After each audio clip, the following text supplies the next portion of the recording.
Une journée de réflexion sur les enjeux de développement des collectivités territoriales transfrontalières sud de Bénin-Togo, tenue à Grand Popo ce vendredi 26 mai 2023. Mes parents qui sont à Agbanaken n'ont pas besoin de l'autorisation du maire pour venir à Grand Popo. Il y a certaines cérémonies, quand on doit les faire, il faut aller soit à Grand Popo ou à Agbanaken. Bien que ce soit des territoires complètement différents, il y a certaines choses, quand tu dois les faire à Neho, peut-être tu dois aller à Ouida. Les chansons initiatiques au palais de Glidi se chantent en fond. Et si tu comprends fond, tu pourras comprendre ces chansons initiatiques-là. Mais quand tu ne comprends pas fond, tu n'y comprends pas grand-chose.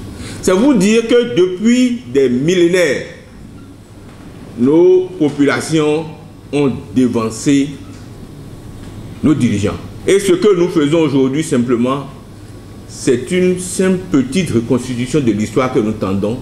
Parce que l'ancienne route, c'était quand vous les gens, nos frères quittent à Neho, ils s'arrêtent à Grand Popo. De Grand Popo, ils vont à Ouida. Et de Ouida, ils vont à Badagry. C'était à peu près l'itinéraire qui est construit sur l'eau. Et donc, au niveau de l'organe, on est en train de travailler sur une route de l'eau qui va devenir une route historique. Les pertinentes réflexions se sont déroulées autour de 3 panels. Primo, il s'agit du développement local et coopération sud-sud, cas de l'organe communautaire transfrontalier sud de Bénin-Togo. Secondo, les enjeux du développement de la commune de Grand Popo.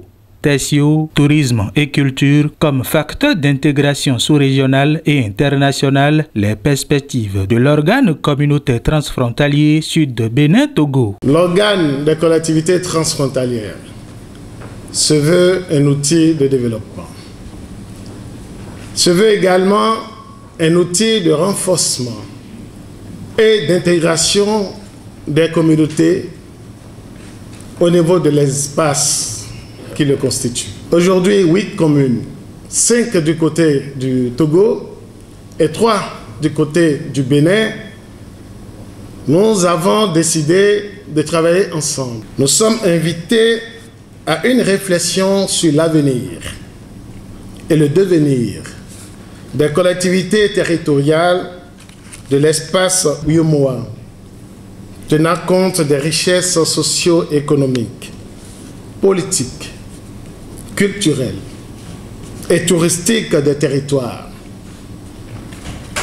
L'une des plus belles preuves en est la fête identitaire Novicha des Peda. Ces assises interviennent à l'occasion de la célébration de la 102e édition de la fête identitaire Novicha à Grand Popo. L'objectif, c'est de faire de la culture un levier de développement entre les peuples du Bénin et du Togo. Les résultats auxquels nous aboutirons permettront, entre autres, d'envisager les schémas d'aménagement transfrontalier et la détermination des axes de développement des systèmes productifs locaux de notre espace aux fins d'impacter nos économies nationales. Si l'Afrique de l'Ouest est aussi calme, le Bénin et le Togo sont aussi calmes, c'est parce que entre les peuples là, nous avons des liens qui dépassent le temps, qui dépassent l'histoire, qui dépassent les hommes. Grand Popo doit renaître de ses cendres. C'est la mission principale que s'est assignée le maire Jocelyn Henrico Ayi et son conseil communal.